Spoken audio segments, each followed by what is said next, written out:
Hello my dear students, welcome to Kritagya and institute of chemistry. आज के इस video में बात करने वाले हैं री नीट यूजी 2024 के केमिस्ट्री के पेपर के बारे में। ये पेपर संडे को हुआ था 23 जून 2024 को। यहाँ हम पेपर का कोड C1 डिस्कस करेंगे और इस वीडियो में हम पार्ट 2 की बात कर रहे हैं, जिसमें सेक्शन ए के क्वेश्चन नंबर 71 से लेके क्वेश्चन नंबर 85 तक डिस्कस करेंगे। इस वीडियो में हम इन सभी 15 क्वेश्चंस के आंसर्स, उनका एक्सप्लेनेशन, उनका डिफ़िकल्टी लेवल और वो कौन से चैप्टर से पूछे गए हैं उसकी बात करेंगे। तो आइए स्टूडेंट्स, वीडियो की शुरुआत करते हैं। वीडियो बहुत ही इन्फॉर्मेटिव होने वाला है आपके आने वाले नीट यूजी एग्ज़ाम के लिए, जो कि 21 जून 2026 को होने वाला है। वीडियो को एंड तक ध्यान से देखिएगा, जिसमें आपके सारे कॉन्सेप्ट्स रिवाइज हो जाएंगे, एग्ज़ाम में पूछे गए सारे क्वेश्चंस के एक्सप्लेनेशन आपको मिल जाएंगे, जिससे आपके आने वाले एग्ज़ाम में आपकी बहुत हेल्प होगी। तो चलिए वीडियो की शुरुआत करते हैं। सबसे पहला है क्वेश्चन नंबर 71, जो कि पी ब्लॉक एलिमेंट से पूछा गया एक बहुत ही ईजी क्वेश्चन है। क्या कह रहा है ज़रा देखिए। Identify the incorrect statement from the following. आपके सामने कुछ स्टेटमेंट्स दे रखे हैं, आपको ये बताना है कि इनकरेक्ट स्टेटमेंट क्या है। पहला स्टेटमेंट है the acidic strength of HX, जहाँ X है fluorine, chlorine, bromine and iodine, follows the order. HF सबसे ज़्यादा, HCl उससे कम, HBr उससे कम, HI उससे कम। पहले हम एक बार सारे ऑप्शंस देख लेते हैं, फिर हम करेक्ट आंसर और करेक्ट एक्सप्लेनेशन की बात करते हैं। सेकंड आपके सामने दे रखा है ऑप्शन, जिसमें स्टेटमेंट है fluorine exhibits -1 oxidation state, where as other halogen exhibit +1, +3, +5 and +7 oxidation state also. तो बिल्कुल सही बात है, फ्लोरीन जो है वो -1 ऑक्सीडेशन स्टेट शो करता है और जो बाकी हेलोजन है वो +1, +3, +5, +7 ऑक्सीडेशन स्टेट्स भी शो करते हैं। थर्ड स्टेटमेंट की अगर हम बात करें, enthalpy of dissociation of F2 is smaller than that of Cl2। Cl2 के कंपैरिजन में अगर हम F2 की बात करें तो उसकी जो एंथैल्पी ऑफ डिसोसिएशन है वो कम है F2 की Cl2 के कंपैरिजन में। और अगर फोर्थ स्टेटमेंट की बात करें तो फोर्थ स्टेटमेंट कह रहा है fluorine is stronger oxidizing agent than chlorine. Fluorine जो है वो क्लोरीन की कंपैरिजन में एक स्ट्रॉन्गर ऑक्सीडाइजिंग एजेंट है, ये आपको बताना है। तो जो आपके सामने स्टेटमेंट्स दे रखे हैं उसमें जो सबसे फर्स्ट स्टेटमेंट है वही इनकरेक्ट है, बाकी जो सारे स्टेटमेंट्स हैं वो करेक्ट हैं। ठीक है, तो पहले ज़रा देख लेते हैं कि जो करेक्ट है वो क्यों करेक्ट है। तो फ्लोरीन अपनी हाई इलेक्ट्रोनेगेटिविटी की वजह से केवल -1 ऑक्सीडेशन स्टेट शो करता है, जबकि बाकी जो हेलोजेंस हैं वो +1, +3, +5, +7 ऑक्सीडेशन स्टेट भी शो करते हैं। तो सेकंड बिल्कुल करेक्ट है। एंथैल्पी ऑफ डिसोसिएशन F2 बहुत कम होती है क्लोरीन के कंपैरिजन में, ये भी बात बिल्कुल सही है। 2 लोन पेयर्स, 2 फ्लोरीन एटम्स के बीच में जो 3 लोन पेयर्स ऑफ इलेक्ट्रॉन्स हैं उनमें ज़बरदस्त रिपल्शन होता है। तो लोन पेयर रिपल्शन की वजह से, ज़बरदस्त रिपल्शन की वजह से जो फ्लोरीन मॉलिक्यूल के अंदर FF बॉन्ड एंथैल्पी है, बॉन्ड डिसोसिएशन एंथैल्पी है, वो बहुत कम है क्लोरीन के कंपैरिजन में।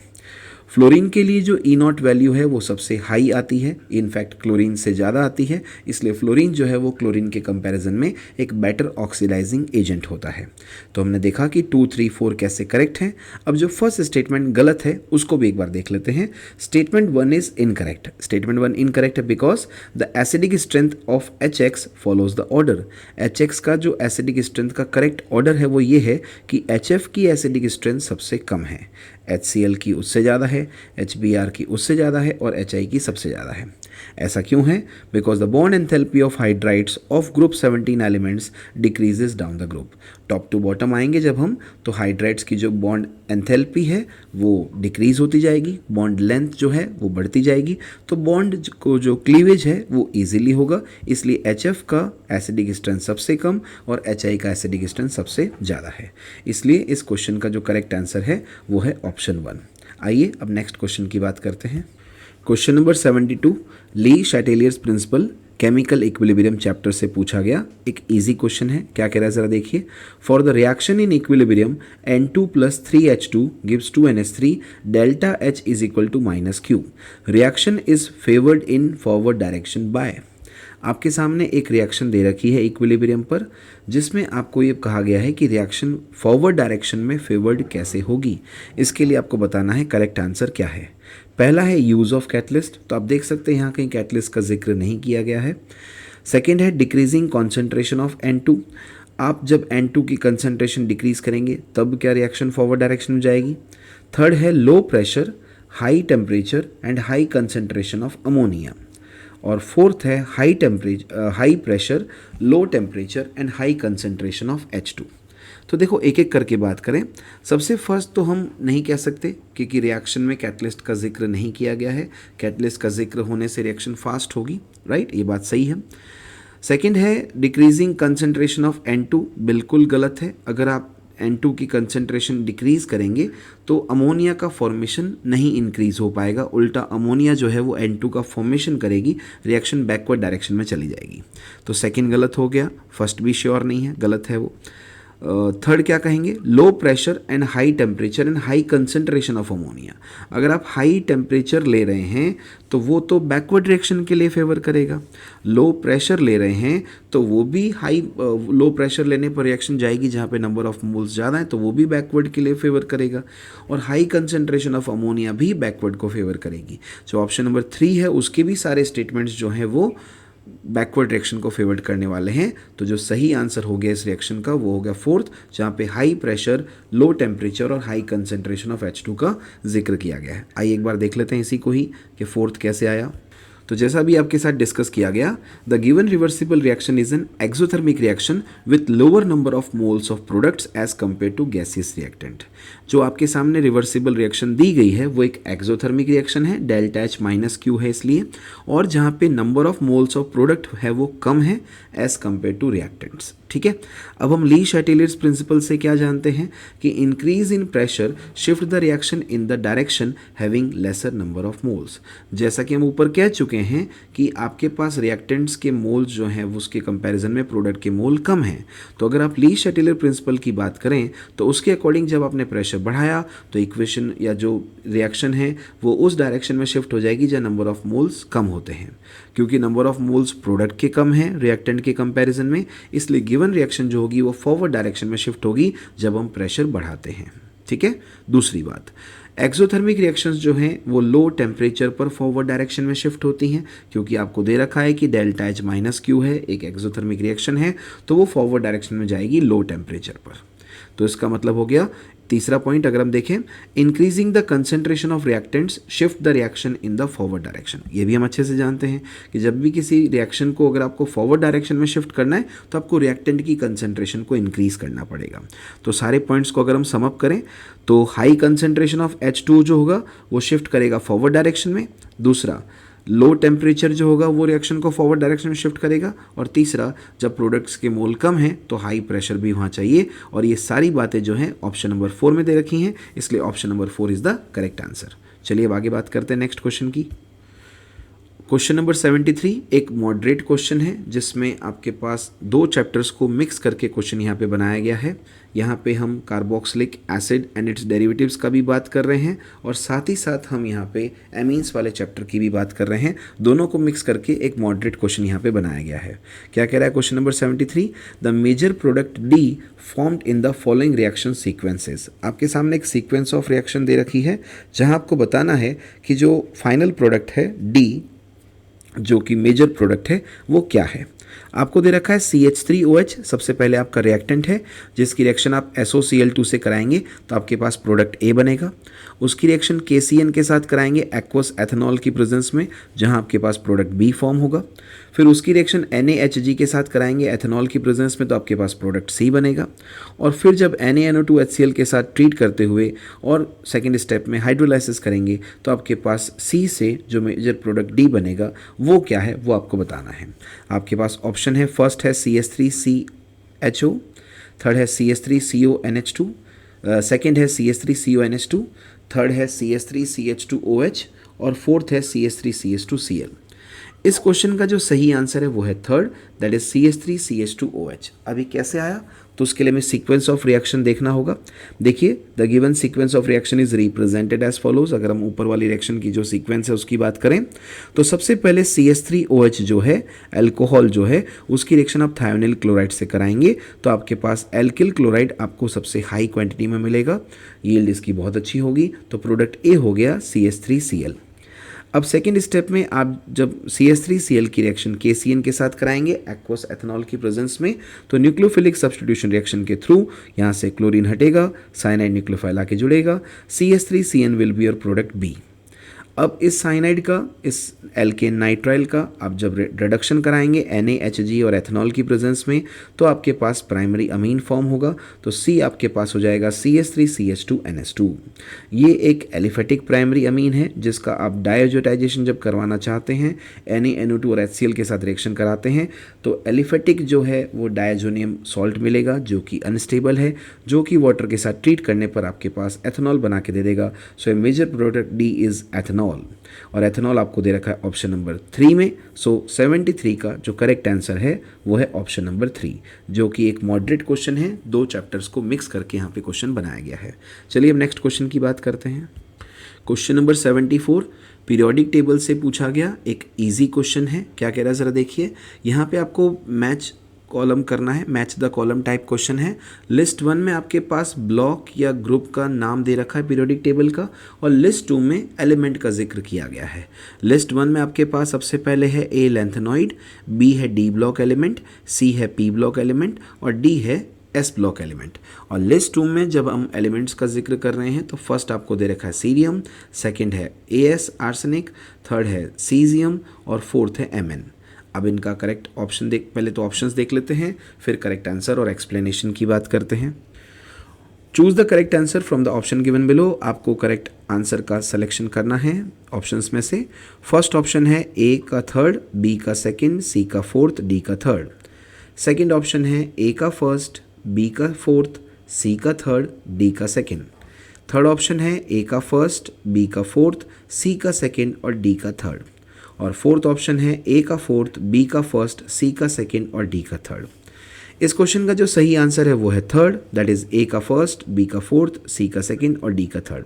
अब कैसे आया, एक एक करके सबका जिक्र कर लेते हैं। सबसे पहले देखिए सीरियम जो कि एटॉमिक नंबर 58 रखता है, वो एक लैंथेनॉइड एलिमेंट है। नेक्स्ट हम बात करें आर्सेनिक जिसका एटॉमिक नंबर 33 है, वो एक P ब्लॉक एलिमेंट है। नेक्स्ट सीजियम जिसका एटॉमिक नंबर 55 है, वो एक S ब्लॉक एलिमेंट है। और Mn मैग्नीज जिसका एटॉमिक नंबर 25 है, वो एक D ब्लॉक एलिमेंट है। इस तरह से हमने देखा सभी एलिमेंट्स के एटॉमिक नंबर और वो कौन से ब्लॉक से रिलेटेड हैं। उसके अकॉर्डिंग हमारा ऑप्शन 3 बिल्कुल करेक्ट आंसर है। A का फर्स्ट, B का फोर्थ, C का सेकंड और D का थर्ड। आइए अब नेक्स्ट क्वेश्चन की बात करते हैं।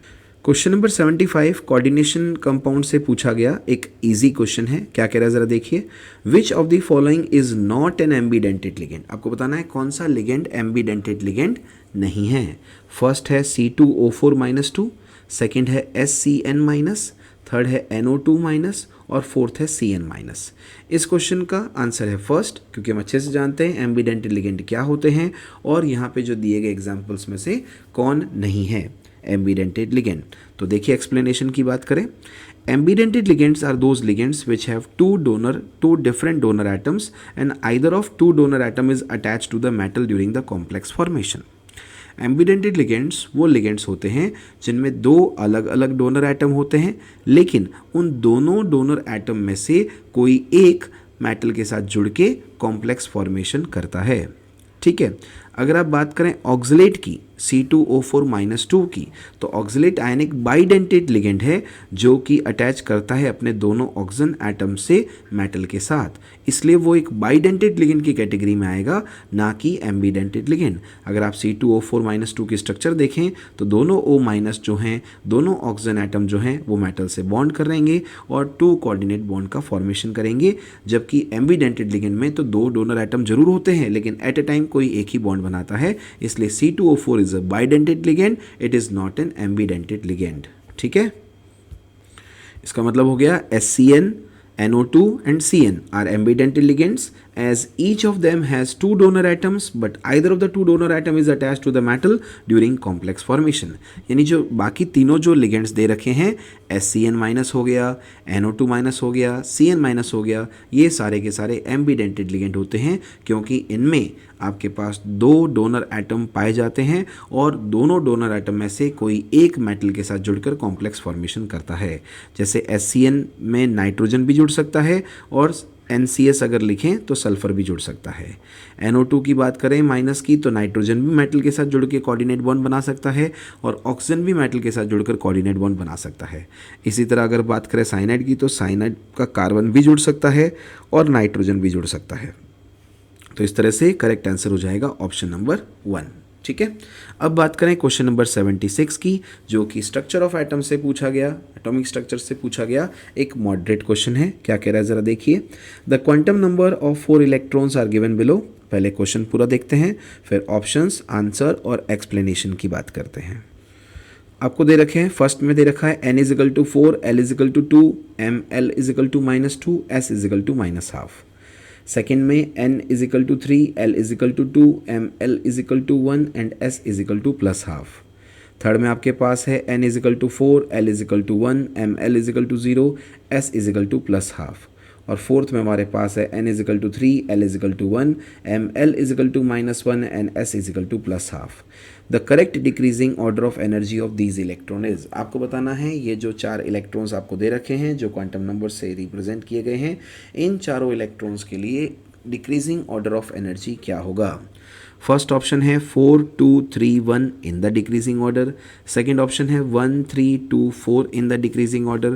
थर्ड ऑप्शन है 3 1 2 4 इन द डिक्रीजिंग ऑर्डर और फोर्थ ऑप्शन है 1 2 3 4 इन द डिक्रीजिंग ऑर्डर। सही आंसर है इस क्वेश्चन का 2, that is 1 3 2 4 in the decreasing order. ठीक है, अब इसका एक्सप्लेनेशन देखिए। Energy of an electron depends on n plus L value. Higher the n plus L value, higher is the energy and vice versa. बड़ा simple सा concept है कि अगर आप इलेक्ट्रॉन की एनर्जी की बात करते हैं तो इलेक्ट्रॉन की एनर्जी जो है वो n और l दोनों वैल्यू पे डिपेंड करती है।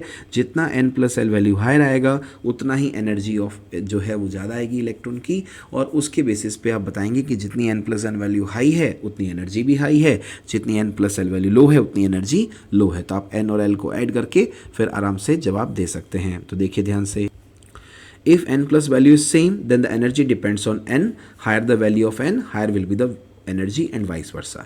इसमें एक पॉइंट हम और ऐड करते हैं कि अगर n plus L value 2 electrons के लिए सेम आ जाती है तो फिर आप देखेंगे कि एनर्जी जो है वो केवल n पे डिपेंड करेगी, और जितनी n की वैल्यू ज़्यादा होगी उतनी एनर्जी भी ज़्यादा होगी, जितनी n की वैल्यू कम होगी उतनी एनर्जी भी कम होगी। अब फर्स्ट देखें आप, n 4 है, l 2 है, m l -2 है, s -12 है, यहाँ n प्लस एल आ जाएगा 6, ये 4d सब शेल को रिप्रेजेंट करता है। आगे देखिए second, n4 l2 m l1 s +12, यहाँ n प्लस एल 5 है, ये 3d को रिप्रेजेंट करता है। इसी तरह से आगे देखिए नेक्स्ट, इसी तरह हम सेकंड की बात करें, यहाँ n इजिकल टू 3 होना चाहिए, यहाँ पे गलती से 4 आ गया है। n3 l2, तो यहाँ पे n प्लस एल 5 आ जाएगा, 3d सब शेल की बात हो रही है। n4 l1, यहाँ पे n प्लस एल 5 आ गया, ये 4p सब शेल की बात हो रही है। n3 l2 l1 है यहाँ पे, तो ये n प्लस एल 4 हो गया, ये 3p सब शेल की बात है। यहाँ पे थोड़ा सा करेक्शन हो जाएगा, n इजिकल टू 4 ना होके n इजिकल टू 3 होगा सेकेंड वाले स्टेटमेंट के अंदर। और जो ओवरऑल हम बात करें डिक्रीजिंग ऑर्डर ऑफ एनर्जी की, तो हम अच्छे से जानते हैं हायर वैल्यू है सबसे ज़्यादा n प्लस एल 6 जो कि है 4d के लिए, फिर है उसके बाद 4p जहाँ n प्लस एल 5 है, n की वैल्यू ज़्यादा है, फिर 3d जहाँ n की वैल्यू कम है, और फिर 3p जहाँ n प्लस एल सबसे कम है। इसलिए करेक्ट ऑर्डर ऑफ एनर्जी क्या आ जाएगा, जो ऑप्शन 2 में दे रखा है। ऑप्शन 2 करेक्ट आंसर है, फर्स्ट, थर्ड, सेकेंड और fourth in the decreasing order. अब आगे देखिए ध्यान से, question number 77 haloalkanes and haloarenes chapter से पूछा गया एक इजी क्वेश्चन है। क्या कह रहा है ज़रा देखिए। The major product C in the below mention reaction is. आपको बताना है मेजर प्रोडक्ट सी जो बन रहा है वो क्या होगा। तो आपको दे रखा है CH3 CH2 CH2Br, ये आपका रिएक्टेंट है। एल्कोहलिक QH के साथ हीट करने पर सबसे पहले प्रोडक्ट A बनेगा, जिसको HBr के साथ ट्रीट करेंगे तो B प्रोडक्ट बनेगा, जिसको एक्वस QH के साथ रिएक्शन कराएंगे हीट करेंगे तो C प्रोडक्ट बनेगा। आपको बताना है मेजर प्रोडक्ट C क्या है। आपके पास ऑप्शन है, फर्स्ट ऑप्शन है प्रोपेन 1 ऑल, सेकंड ऑप्शन है प्रोपेन 2 ऑल, थर्ड ऑप्शन है प्रोपेन और फोर्थ ऑप्शन है प्रोपाइन। इस क्वेश्चन का जो सही आंसर है वो है 2। कैसे आया उसके लिए हमें सीक्वेंस ऑफ रिएक्शन देखना पड़ेगा। तो देखिए explanation, the sequence of reaction क्या है यहाँ पे। CH3 CH2 CH2Br आपने जब लिया तो उसकी एल्कोहलिक QH के साथ जब रिएक्शन कराई, उसको हीट किया तो CH3 CH CH2 प्रोपीन जो है वो बनेगा आपका प्रोडक्ट A।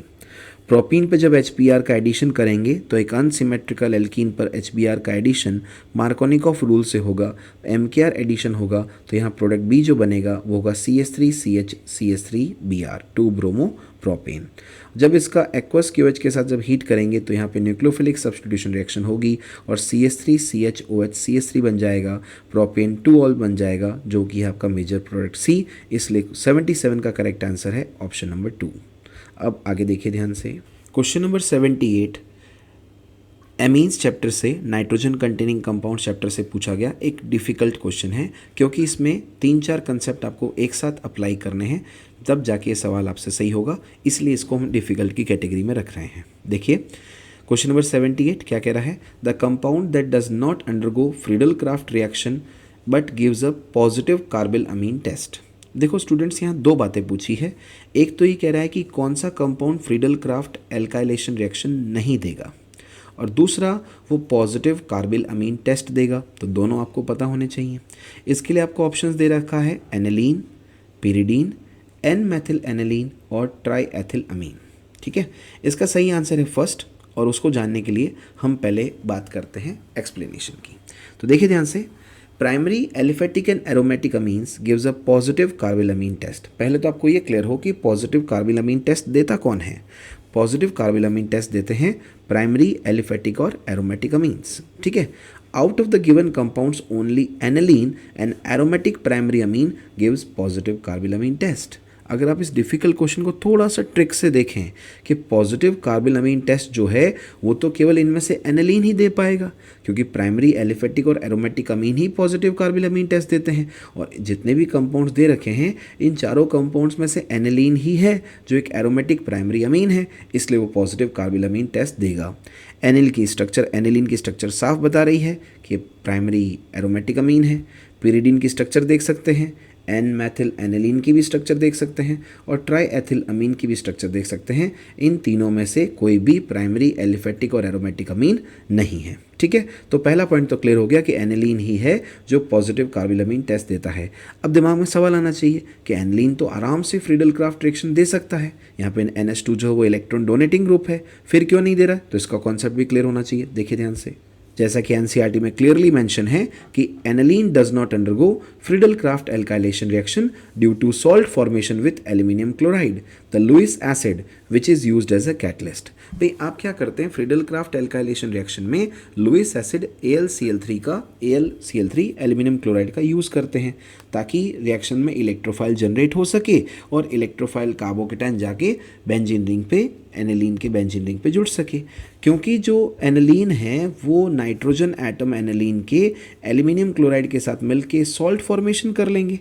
ऐसा होने से क्या होगा, nitrogen of aniline acquires positive charge, aniline के नाइट्रोजन पे पॉजिटिव चार्ज आ जाएगा, hence act as a strong deactivating group for further reaction.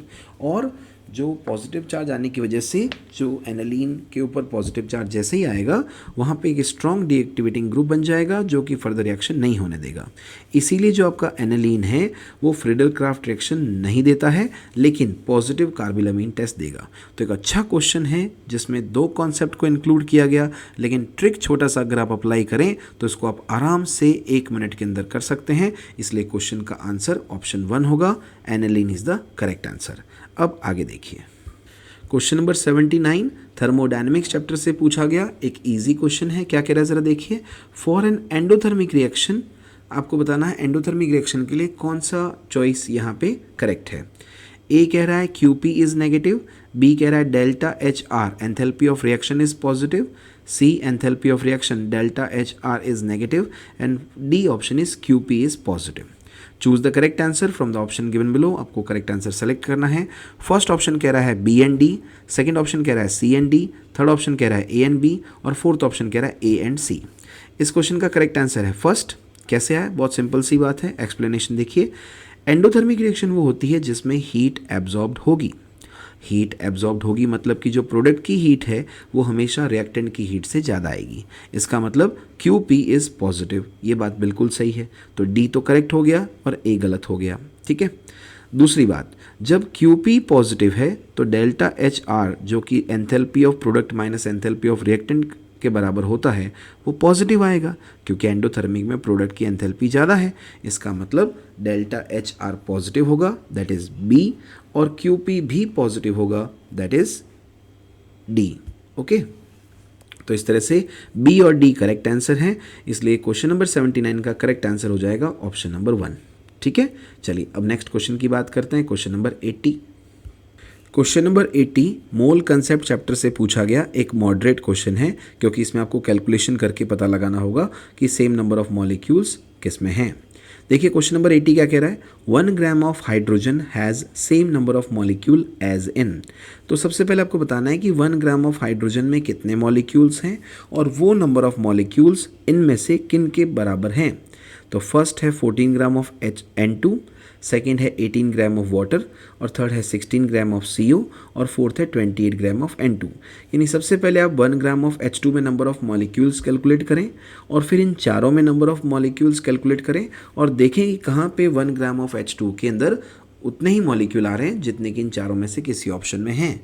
तो ऐसा करने पर आपको पता चलेगा कि सही आंसर जो आ रहा है वो है first, that is 14 gram of N2 में उतने ही मॉलिक्यूल्स हैं जितने कि 1 ग्राम ऑफ H2 के अंदर प्रेजेंट होते हैं। इसके लिए आप कैसे करेंगे इसको, तो देखिए एक्सप्लेनेशन। नंबर ऑफ मॉलिक्यूल्स जब भी आप कैलकुलेट करते हैं तो आपके पास फॉर्मूला होता है N is equal to mass upon molar mass into Na, that is Avogadro number. जो भी सब्सटेंस है मॉलिक्यूल उसका आपको मास इन ग्राम दे रखा होगा, मोलर मास आप पुट करेंगे, डिवाइड करेंगे, और फिर एवोगैड्रो नंबर Na से मल्टीप्लाई कर देंगे, तो आपके पास नंबर ऑफ मॉलिक्यूल्स आ जाएंगे। ठीक है, अब आगे देखिए। तो जैसा कि भी बताया गया, सबसे पहले हम हाइड्रोजन का कैलकुलेट करेंगे। तो हाइड्रोजन के लिए नंबर ऑफ मॉलिक्यूल्स आ जाएगा 1 ग्राम ऑफ H2 का मोलर मास होता है 2 ग्राम पर मोल, तो नंबर ऑफ मॉलिक्यूल्स आ जाएंगे mass upon molar mass into Na, 1/2 into Na, that is 0.5 Na। First option ही अगर हम ध्यान से देखें, 14 ग्राम ऑफ N2 का मोलर मास होता है 28, तो नंबर ऑफ मॉलिक्यूल्स आ जाएंगे mass upon molar mass into Na, मास दे रखा है 14, मोलर मास होता है 28, इनटू Na करेंगे तो ये आ जाएगा 0.5 Na। बाकी ऑप्शन भी एक बार देख लेते हैं कि उनमें नंबर ऑफ मॉलिक्यूल्स कितने आ रहे हैं। तो सेकंड है 18 gram of H2, molar mass of H2O होता है 18 ग्राम पर मोल, तो number of molecules of H2O आ जाएंगे mass upon molar mass into Na, 18 upon 18 into Na, that is 1 Na। Third option की बात करें 16 ग्राम ऑफ CO का मोलर मास होता है 28 ग्राम, तो नंबर ऑफ मॉलिक्यूल्स आ जाएंगे mass upon molar mass into Na, 16 upon 28 into Na, that is 4/7 Na। और फोर्थ की बात करें 28 gram of N2, molar mass of N2 हो जाएगा 28 ग्राम पर मोल, तो N आ जाएगा मास upon molar mass into Na, that is 28 upon 28 into Na, that is 1 Na। तो इस तरह से आपने देखा 1 ग्राम ऑफ H2 और 14 ग्राम ऑफ N2 में सेम नंबर ऑफ मॉलिक्यूल्स हैं, दैट इज 0.5 Na, इसलिए option 1 is the correct answer of this question number 80। आइए अब नेक्स्ट क्वेश्चन की बात करते हैं। Question number 81 chemical kinetics chapter से पूछा गया एक इजी क्वेश्चन है। क्या कह रहा है ज़रा देखिए, which of the following plot represents the variation of ln(k) versus 1/t in accordance with the RNS equation. RNS equation के अकॉर्डिंग अगर बात करें तो कौन सा प्लॉट सही है जहाँ पे ln(k) का वेरिएशन 1/t के साथ समझाया गया है। तो आप ध्यान से देखिए, चारों ग्राफ आपके सामने हैं, ऑप्शन 1, 2, 3, 4, जिनमें ln(k) को 1/t के साथ रिलेट किया गया है। ln(k) चारों ग्राफ में y एक्सिस पे है, 1/t चारों ग्राफ के अंदर x एक्सिस पे है, राइट। फर्स्ट और सेकेंड ग्राफ में पॉजिटिव स्लोप है, थर्ड ग्राफ में नेगेटिव स्लोप है, और फोर्थ ग्राफ में स्लोप जो है वो पॉजिटिव है, इंटरसेप्ट पार्ट 0 है, राइट। अब देखिए इसका करेक्ट आंसर और एक्सप्लेनेशन की बात करते हैं। करेक्ट आंसर है आंसर 3, क्योंकि हम अच्छे से जानते हैं आरएनएस इक्वेशन होती है k = a e⁻⁻ RNS equation से ही हमें जवाब देना है, तो हमने पहले आरएनएस इक्वेशन लिखी, वो है k = a e⁻⁻ अब हम इसका दोनों साइड लॉग ले लेते हैं, तो हो जाएगा ln(k) = ln a -Ea/RT। अब हमें ln(k) को 1/t के साथ वेरी करना है, तो हम जो ये इक्वेशन है ln(k) = ln a -Ea/RT, इसको हम straight line equation y = c - mx के साथ कंपेयर करते हैं, और जब हम ऐसा कंपैरिजन करते हैं तो जो इसका स्लोप आएगा वो आएगा नेगेटिव में -Ea/r, स्लोप हम m लिखते हैं, m आएगा -Ea/r, इंटरसेप्ट आएगा पॉजिटिव जो कि है ln a। तो जब आप ln(k) का 1/t के साथ ग्राफ प्लॉट करेंगे तो यहाँ जो इंटरसेप्ट पार्ट आ जाएगा वो तो आएगा ln a, स्लोप आएगा नेगेटिव में जो कि होगा -e/r के बराबर, और ये आपको दे रखा है ऑप्शन नंबर 3 में, इसलिए 81 क्वेश्चन का option number 3 is the correct answer. चलिए अब आगे बात करते हैं नेक्स्ट क्वेश्चन की। बात कर रहे हैं क्वेश्चन नंबर 82 की, जो कि प्रैक्टिकल ऑर्गेनिक केमिस्ट्री से पूछा गया एक मॉडरेट क्वेश्चन है। क्या कह रहा है ज़रा देखिए। A steam volatile organic compound which is immiscible with water has a boiling point of 250 degree Celsius. During steam distillation a mixture of this organic compound and water will boil. देखो आपको क्या कहा गया है कि एक स्टीम वोलेटाइल ऑर्गेनिक कंपाउंड है जो वाटर के साथ इमिसिबल है और उसका बॉइलिंग पॉइंट है 250 डिग्री। जब स्टीम डिस्टिलेशन किया गया तो ऑर्गेनिक कंपाउंड का और इस वाटर का मिक्सचर जो होगा वो स्टीम डिस्टिलेशन के दौरान कितने टेम्परेचर पर बॉईल करेगा। तो जाहिर सी बात है, अबाउ आपके पास पहले मैं 4 ऑप्शन बता देता हूँ। Above 100 degree but below 250 degree, second above 250 degree, third at 250 degree, और फोर्थ है close to but below 100 degree. देखो जाहिर सी बात है, अगर आप वाटर की बात कर रहे हो, वाटर का खुद का जो प्रेशर है, बॉइलिंग पॉइंट है वो 100 डिग्री है, तो इसका करेक्ट आंसर फोर्थ है। कैसे है ज़रा देखते हैं एक बार। If one of the substance in the mixture is water and the other is a water insoluble substance, then the mixture will boil close to but below 373 Kelvin, that is 100 degree. जैसा कि मैंने अभी आपसे कहा, water का boiling point है 100 degree Celsius, और वो जो सब्सटेंस आपने मिलाया है वो वाटर में सॉल्युबल नहीं है, और जब वाटर में सॉल्युबल नहीं है, वाटर में इमिसिबल है, तो बॉइलिंग पॉइंट 100 से कम आएगा और 100 के लगभग पास में आएगा, तो close to but below 100 degree. ठीक है, so option fourth is the correct answer of this question number 82। आइए अब नेक्स्ट क्वेश्चन की बात करते हैं। क्वेश्चन नंबर 83 बायोमोलिक्यूल चैप्टर से पूछा गया एक मॉडरेट क्वेश्चन है, स्टेटमेंट बेस्ड। क्या कह रहा है ज़रा देखिए। Given below are 2 statements, 2 statements आपके सामने दे रखे हैं। पहला स्टेटमेंट कह रहा है glycogen is similar to amylose in its structure. Glycogen amylose के साथ सिमिलर है स्ट्रक्चर पॉइंट ऑफ व्यू से। सेकेंड स्टेटमेंट कह रहा है glycogen is found in yeast and fungi also. Glycogen जो है वो यीस्ट और फंजाई दोनों में पाया जाता है। अब आपको बताना है in the light of the above statements choose the correct answer from the option given below. जो भी आपके सामने ऑप्शन दे रखे हैं उसमें से करेक्ट आंसर क्या होगा। पहला ऑप्शन कह रहा है statement 1 is true but statement 2 is false. Second option कह रहा है statement 1 is false but statement 2 is true. Third option कह रहा है both statement 1 and statement 2 are true, और फोर्थ कह रहा है both statement 1 and statement 2 are false. ठीक है, इस क्वेश्चन का जो सही आंसर है वो है सेकंड। अब वो कैसे आया, तो आइए एक्सप्लेनेशन देखते हैं। देखिए जब हम एक्सप्लेनेशन की बात करें तो ग्लाइकोजन जो है वो अमाइलोपैक्टिन के साथ स्ट्रक्चर पॉइंट ऑफ व्यू से सिमिलर है, अमाइलोज के साथ सिमिलर नहीं है। इसका मतलब जो स्टेटमेंट 1 है वो फॉल्स हो गया, right. So glycogen is similar to amylopectin in its structure but not similar to amylose in its structure. ठीक है, ग्लाइकोजन की सिमिलरिटी अमाइलोपैक्टिन के साथ होती है, ना कि अमाइलोज के साथ। तो पहला स्टेटमेंट गलत हो गया। दूसरा देखिए, glycogen is found in yeast and fungi. Glycogen yeast और फंजाई में मिलता है, बिल्कुल सही बात है। तो स्टेटमेंट 2 हो गया करेक्ट, स्टेटमेंट 1 हो गया इनकरेक्ट। ऐसा आपको दे रखा है ऑप्शन नंबर 2 में। सो क्वेश्चन नंबर 83 के लिए करेक्ट आंसर हो गया ऑप्शन नंबर 2। ठीक है, अब आगे देखिए क्वेश्चन नंबर 84 रेडॉक्स रिएक्शन से पूछा गया एक इजी क्वेश्चन है, जहां पे आपको डी ब्लॉक की एक इक्वेशन दे रखी है, डी ब्लॉक एलिमेंट्स की, और यहां पे आपको ऑक्सीडेशन नंबर के बेसिस पे क्वेश्चन रेडॉक्स रिएक्शन का एक इजी क्वेश्चन पूछा गया है। क्या कह रहा है देखो, the oxidation state not shown by Mn in the given reaction is. यहाँ पे आपको एक रिएक्शन दे रखी है जहाँ पे Mn की खूब सारी स्पीसीज़ बना रखी हैं। जैसे आप देखें रिएक्टेंट में दे रखा है 3MnO4- plus 4H plus gives as a product 2MnO4- plus MnO2 plus H2O। तो यहाँ पे Mn के 3 स्पीसीज़ दे रखी हैं, MnO4-2, MnO4- और MnO। तो बहुत ही आसान सवाल है, आपको इन तीनों स्पीसीज़ में से बताना है कि कहाँ पर Mn का ऑक्सीडेशन स्टेट जो है वो शो नहीं कर रहा है, राइट। कौन सी शो नहीं कर रहा है, तो आपको देखना ऑप्शन दे रखे हैं A+6, B+2, C+4, D+7 और E+3। तो जो जो शो कर रहा है वो तो बताना ही है, जो जो नहीं कर रहा है वो भी बताना है। तो उसके लिए आपको ऑक्सीडेशन स्टेट फाइंड आउट करनी होगी। देखिए ध्यान से, अब क्वेश्चन का फर्दर पार्ट क्या कहता है, choose the most appropriate answer from the option given below. पहला ऑप्शन कह रहा है D and E only, second कह रहा है B and D only, third कह रहा है ए एंड बी ओनली, और फोर्थ कह रहा है बी एंड ई ओनली। इसका करेक्ट आंसर है fourth, that is B and E only. अब ऐसा कैसे होगा? तो सीधी सी बात है, सबसे पहले आप क्या करें, ऑक्सीडेशन स्टेट ऑफ Mn जो भी ऊपर अबाउ स्पीसीज दे रखी हैं उस रिएक्शन में उसको डिटरमाइन करें। Okay, so the oxidation state of Mn in the above species in the given reaction can be determined as follows. ठीक है, तो देखिए ध्यान से, सबसे पहले MnO4 -2, x plus 4 -2 is equal to -2, x minus 8 -2, x equal to plus 8 -2, x equal to plus 6।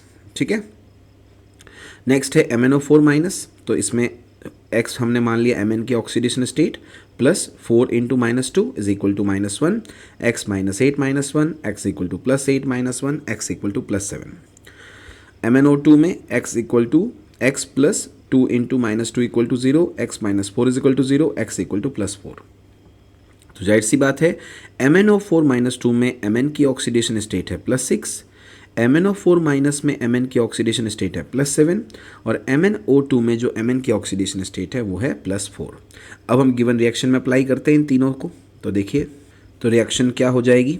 Reaction हो जाएगी 3MnO4 -2 plus 4H plus gives 2MnO4 minus and 4 and MnO2 and 2H2O। तो MnO2 में +4 प्रेजेंट है, MnO4 minus में +7 present है और MnO4 -2 में +6 present है। Therefore +2 and +3 oxidation state is not shown by Mn। ठीक है, Mn के द्वारा +2 और +3 किसी भी स्पीसीज में नहीं दर्शाई जाती है, इसलिए गिवन इन बी एंड ई, जो कि आपको दे रखा है बी और ई में, इसलिए क्वेश्चन नंबर 84 का आंसर हो जाएगा ऑप्शन नंबर 4, जो कह रहा है केवल बी और ई ही करेक्ट है। आगे चले, देखते ही देखते हम आ गए क्वेश्चन नंबर 85 पे, जो कि इस वीडियो का लास्ट क्वेश्चन है, जो कि स्ट्रक्चर ऑफ एटम से पूछा गया है और ये एक मॉडरेट टू डिफ़िकल्ट की कैटेगरी में हम इसे रखेंगे, क्योंकि इसमें एक फैक्ट है और एक कॉन्सेप्ट बेस्ड क्वेश्चन है। दोनों की बात करें, दोनों स्टेटमेंट के अंदर पूछा है, टाइम कंज्यूमिंग है, दैट्स वाई हम इसको डिफ़िकल्ट की कैटेगरी में रख रहे हैं। स्ट्रक्चर ऑफ एटम की बात हो रही है यहाँ पे, तो देखिए क्या कह रहा है क्वेश्चन नंबर 85, जो कि स्टेटमेंट बेस्ड है। Given below are 2 statements. पहला स्टेटमेंट क्या कह रहा है देखिए, the Balmer spectral line for hydrogen atom with lowest energy is located at 5/36 RH centimetre inverse, जहां RH है रिडबर्ग कांस्टेंट। यानी आपको ये कहा गया है कि बामर की जो स्पेक्ट्रल लाइन आती है हाइड्रोजन एटम के लिए, कौन सी वाली? लोएस्ट एनर्जी वाली, वो कहाँ प्रेजेंट होगी? 5/36 RH सेंटीमीटर इनवर्स डिस्टेंस पर। ठीक है, अब एक बार बाकी स्टेटमेंट 2 भी देख लेते हैं, ऑप्शन देखते हैं, फिर करेक्ट आंसर और एक्सप्लेनेशन की बात करते हैं। स्टेटमेंट 2 कह रहा है, when the temperature of black body increases the maxima of the curve intensity and wavelength shift to shorter wavelength. जब आप ब्लैक बॉडी का टेम्परेचर बढ़ाते हैं तो जो मैक्सिमा होगा कर्व का, इंटेंसिटी वेवलेंथ का, वो शॉर्टर वेवलेंथ की तरफ शिफ्ट हो जाएगा। आपको बताना है in the light of the above statements choose the correct answer from the option given below. जो 2 स्टेटमेंट्स दे रखे हैं इनके लिए कौन सा सही आंसर होगा? फर्स्ट ऑप्शन कह रहा है statement 1 is true but statement 2 is false. Second कह रहा है statement 1 is false but statement 2 is true. Third कह रहा है both statement 1 and statement 2 are true. और फोर्थ कह रहा है both statement 1 and statement 2 are false. इस क्वेश्चन का सही आंसर है थर्ड, यानी स्टेटमेंट 1 और स्टेटमेंट 2 दोनों ही ट्रू हैं। कैसे हैं? आइए उसका एक्सप्लेनेशन देखते हैं। जैसा कि भी बताया गया, इस क्वेश्चन में दोनों पार्ट है, एक फैक्ट और कॉन्सेप्ट बेस्ड है और एक कैलकुलेशन बेस्ड है। अगर आप हाइड्रोजन एटम की बात करें और बामर सीरीज़ के लिए बात करें लोएस्ट एनर्जी की, और लोएस्ट एनर्जी आपको कहाँ मिलेगी? बामर सीरीज़ के लिए N1 होता है 2 और लोएस्ट एनर्जी के लिए N2 हो जाएगा 3। ये आपको पता होना चाहिए। तो न्यू बार जो कि 1/λ के बराबर होता है वो आएगा RH 1/N1² माइनस 1/N2²। ये हो जाएगा nu bar is equal to 1/λ is equal to RH 1/2² minus 1/3²। तो न्यू बार आ जाएगा RH 1/4 minus 1/9। Nu bar is equal to RH 9 minus 4 into 9 into 4। तो न्यू बार आ जाएगा 5RH/36 सेंटीमीटर इनवर्स। तो हाइड्रोजन एटम के लिए बामर सीरीज स्पेक्ट्रल लाइन के लिए लोएस्ट एनर्जी वाली अगर होगी तो उसके लिए जो डिस्टेंस आएगी, न्यू बार आएगा, वो 5RH/36 आएगा। इंटेंसिटी वेवलेंथ कर्व की आप बात करें, जैसे अगर आपने टेम्परेचर T1 रखा तो आप देखें वेवलेंथ हायर साइड में है, लेकिन जैसे ही आपने टेम्परेचर बढ़ाया तो इसका जो मैक्सिमा है वो शॉर्टर वेवलेंथ की तरफ शिफ्ट हो गया। T2 हायर टेम्परेचर रखा है, T1 लोअर टेम्परेचर रखा है। हायर टेम्परेचर पर मैक्सिमा हाई वेवलेंथ की तरफ है, लोअर टेम्परेचर पे जो मैक्सिमा है वो हायर वेवलेंथ की तरफ है, जबकि स्टेटमेंट कह रहा है हाई टेम्परेचर पे मैक्सिमा लोअर वेवलेंथ की तरफ हो जाएगा। बिल्कुल सही बात है। तो स्टेटमेंट 1 और स्टेटमेंट 2 दोनों करेक्ट हैं। ये ग्राफ एनसीईआरटी में गिवन है, स्टेटमेंट एनसीईआरटी में गिवन है। ये तो फैक्ट और कॉन्सेप्ट बेस्ड था, जबकि जो फर्स्ट वाला स्टेटमेंट वो कैलकुलेशन बेस्ड था। दोनों ही स्टेटमेंट सही हैं, इसलिए option 3 is the correct answer. तो इस तरह से स्टूडेंट्स आपने देखा, हमने यहाँ पर पूरे 15 क्वेश्चन जो थे, क्वेश्चन नंबर 71 से लेके क्वेश्चन नंबर 85 तक, उनका आंसर, उनका एक्सप्लेनेशन, उनका डिफ़िकल्टी लेवल और वो कौन से चैप्टर से पूछे गए हैं, पूरा अच्छे से डिस्कस किया। उम्मीद करते हैं आपको सब समझ में आए होंगे, सारे क्वेश्चंस के कॉन्सेप्ट्स आपके क्लियर हो गए होंगे। फिर भी अगर आपको कोई डाउट रह जाता है तो आप कमेंट सेक्शन में उसको मेंशन कीजिए, उस पे बेस्ड हम एक सेपरेट वीडियो अलग से बना लेंगे। इसके अलावा अगर आप कोई टॉपिक फिर से हमसे रिवाइज करवाना चाहते हैं, फिर से पढ़ना चाहते हैं, कोई टॉपिक के क्वेश्चन आंसर्स क्लियर करना चाहते हैं, जो भी आपकी रिक्वायरमेंट है आप उसको कमेंट सेक्शन में मेंशन कीजिएगा, उस पे बेस्ड हम एक सेपरेट वीडियो बना लेंगे। आप बिल्कुल अच्छे से रिवाइज करें, केमिस्ट्री के कॉन्सेप्ट्स क्लियर करें। नीट यूजी का जो एग्ज़ाम फिर से होने वाला है 21 जून के लिए, उसके लिए टीम कृतज्ञ के लिए आपके लिए पूरी तरह से रेडी है। और जितना अच्छे से हम प्रयास करेंगे आपको रिवाइज करवा सकें, आपके कॉन्सेप्ट्स क्लियर करा सकें, हम अपना पूरा प्रयास करेंगे। और ठीक है स्टूडेंट्स, तो आप अच्छे से अपना रिवीजन कीजिए। Thank you very much for watching this video.